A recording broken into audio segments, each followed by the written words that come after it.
You're listening to the Paranormal Peeps on the Darkcast Network. Come to the dark side of indie podcasts with the Darkcast Network. We have cookies. Between the realm of the dead and the journeys of the living, join Josh, Jamie, and Elisa as they delve into the vast world of the paranormal and breathe life back into the history of the departed. Hey, everybody. Welcome back to the Paranormal Peeps podcast. I am one of your hosts, Josh, and actually, I am flying solo tonight. So hopefully you guys enjoy this, as honestly, this is the first time that I have ever recorded a full episode by myself. And tonight we are going to actually talk about a Norse legend. And it kind of reminds me a little bit of Children of the Corn, kind of in a loose way, right? Essentially murderous children. And to start this off, I am going to read a story from jmplumbly.com. Late one night in Norway, some 300 years ago, a man, let's call him Daniel, he decided to take a shortcut through the woods. He was familiar with the path. The way was not long. He spent all day in the next town over and wanted nothing more than to wrap himself in a blanket in front of his own fireplace and to sleep in his own bed.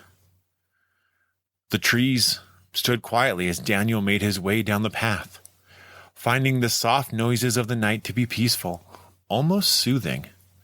Daniel paused for a moment to enjoy them. A dark shape jumped out at him from the corner of his eye. Daniel looked up. A child stood in the middle of the path. It was a little girl, no more than 2 or 3 years old, and badly underdressed for the cold. She sucked on one knuckle morosely. Daniel started to take a step forward. "Are you all right?" He stopped. Something was wrong. Her skin tone was off gray and patchy. Her hair was limp and matted. Her eyes were too large, too flat, as if she were dead. Daniel's stomach dropped. He tried to scramble away, but the girl moved faster. With fantastic agility, she leapt onto his back. Daniel screamed and struggled to get her off, but she clung on tightly, clammy arms wrapped around his throat so that he could barely breathe. "Take me to a cemetery," she whispered in his ear. "Please, a cemetery, please." Daniel bellowed, feeling like his eyes were straining out of his head. He stumbled a few steps forward. The girl's grip tightened. "Hurry," she said. The nearest cemetery was in the next town over, Daniel's hometown. The trip should take no more than 30 minutes, less if he ran. Daniel saw no other way out. He started to run. The trouble was that the girl was much heavier than she looked, and with every step, Daniel swore that she was getting heavier. Though he was an agile young man, it wasn't long before he was sagging under her weight. Daniel panted and then wheezed. Still, he pressed forward. Then his left foot sunk deep into the cold, muddy earth, and he nearly toppled over.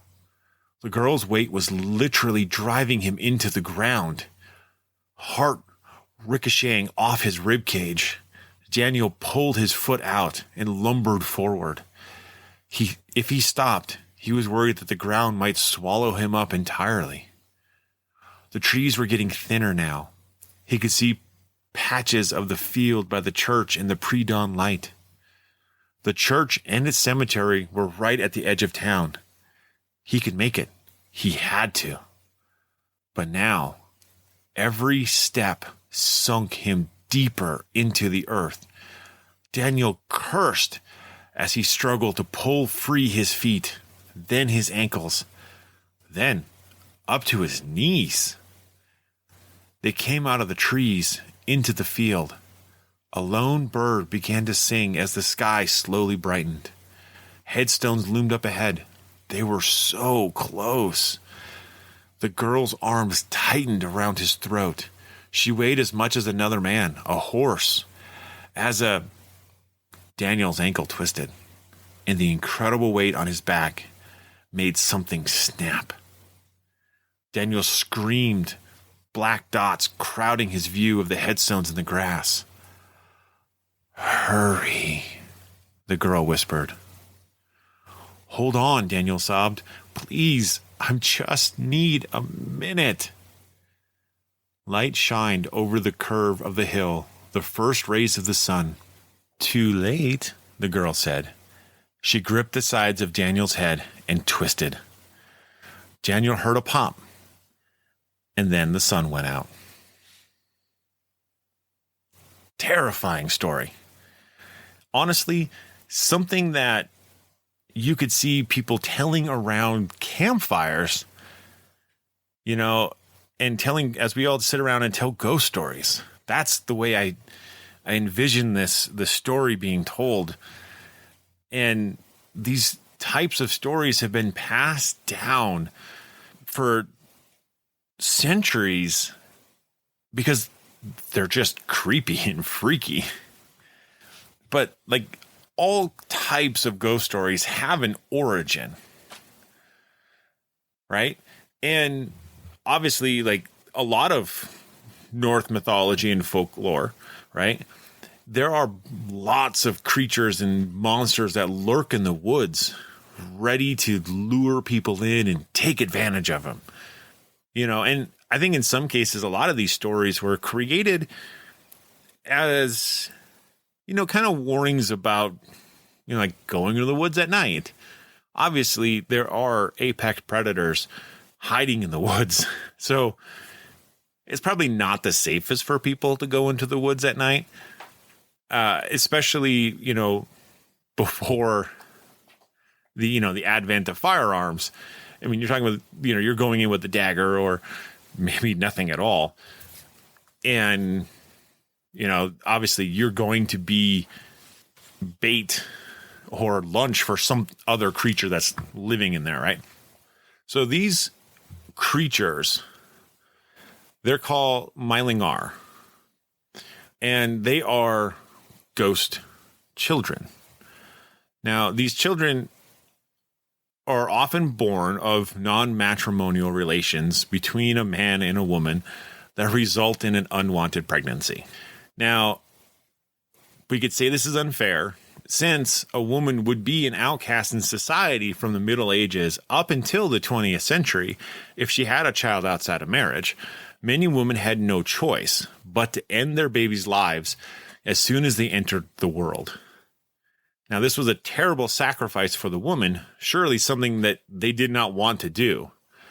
But they were kind of left no choice, as having a child outside of marriage was punishable. It was not an uncommon practice to dispose of the unwanted children. Now, the early Norse Christian laws actually prohibited this practice, which actually kind of shows you that this was kind of an issue in society back then. Now, we might think of, judging these women very harshly, but we also, we have to understand that this is an entirely different time, and worse life might be await both the child and the mother if she were to keep it. And in some cases, in some societies, having a child out of wedlock was actually punishable by death. Now, unfairly, right? The woman is the one that gets put to death, and the guy doesn't, which is, obviously awful. Unfortunately, it's the woman that you can tell that's pregnant because she's the one that's, going to be showing, and the guy kind of gets off scot-free in that avenue. These children were, they had to be buried somewhere, right? And so the mother would try to find a place that would really conceal and hide the body. She was likely to be buried in like a bog or a swamp, right? A forest, or even under the floor or in the attic of a house, places where people don't generally look. The child who died unbaptized and not buried in holy soil, so on church grounds, would become a ghost, a Myling. And in the night, one could hear the child's cries from its burial ground. Some say that the child would cry for as many years as it would have lived if not killed. Sometimes the reason the child would make so much noise was so that it could be found and be buried in holy soil and get some peace. Other times, the Myling would call out for help, asking to be given a name, as it was never given one in life. To then give the Myling a name was another way of saving it. So there's basically two ways to save these Mylings. Move it from its unconsecrated burial and bury it in a cemetery, or give it a name. However, the Mylingar, or Mylingar, were not only sad children in the night, some of them were rather vengeful. It could bring both disaster and death in their path. Mylingar were known to try to reveal who their parents were, both mother and father, by singing songs of the terrible fate they had suffered. The child could also seek its mother and nurse her to death by drinking her blood through breastfeeding. Youch.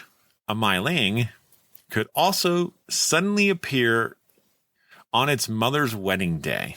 And when the wedding dance had started, a ghastly voice could be heard underneath the floorboards saying, "Vessels are narrow, legs are long, and I want to dance once again." The child would then rise from the floor and take its mother to dance until she died of exhaustion. Now, less is obviously known of the father's punishments. And the Mylingar are an echo of the unbalanced blame women have received throughout the ages when it comes to childbirths and unplanned pregnancies, right? I think we all can kind of agree on that, to the injustice that even today, right, is put on women in this scenario. If it were sufficiently vengeful, a Myling might not only be after its own parents either. In some parts of Scandinavia, such children are said to be lurking around streams and brooks, where they call out to other children. If any child should answer the calling, the Myling would then drown the unwitting child so it could have a playmate forever. That's awful. It's kind of like, hey kids, if you go into the woods by yourself for whatever reason, please don't talk to other children there because they might drown you to death. Probably sage advice, but probably aren't letting your children run around in the woods by themselves either. Mylings could also appear as the less common Natramanar, children killed in the same way as Mylings, but turning into ravens instead of ghosts. Now, they only show themselves during the nights, always flying from west to east, and quite specifically, never closer to the ground than the height of an ox. Honestly, I have no idea how big that is. I haven't seen Actually, I don't think I've ever seen an ox, to be honest, other than Babe the Blue Ox.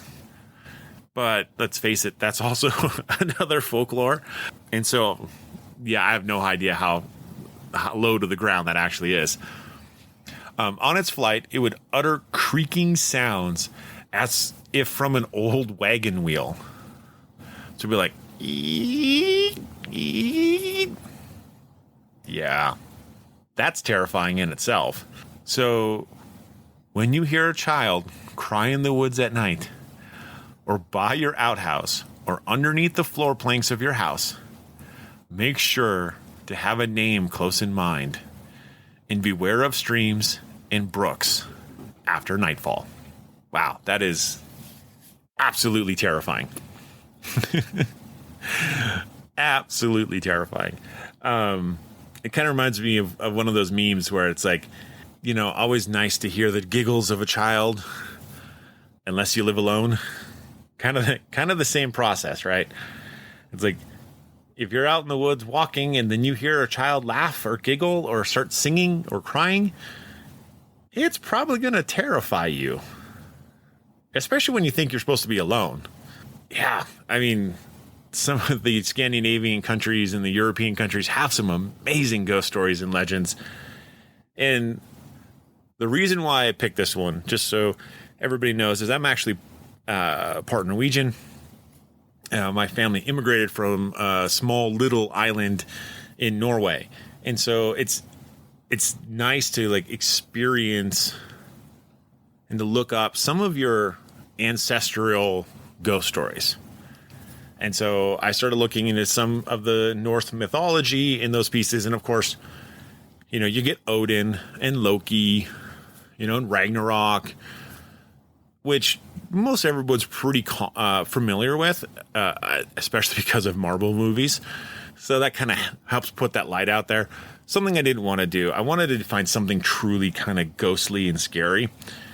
And this really kind of fit the bill. If you guys enjoyed this, if you love listening to ghost stories and haunted history and ghouls and, you know, goblins and things that go bump in the night, please like and subscribe to our channel. And as always, stay ghosty, my peeps.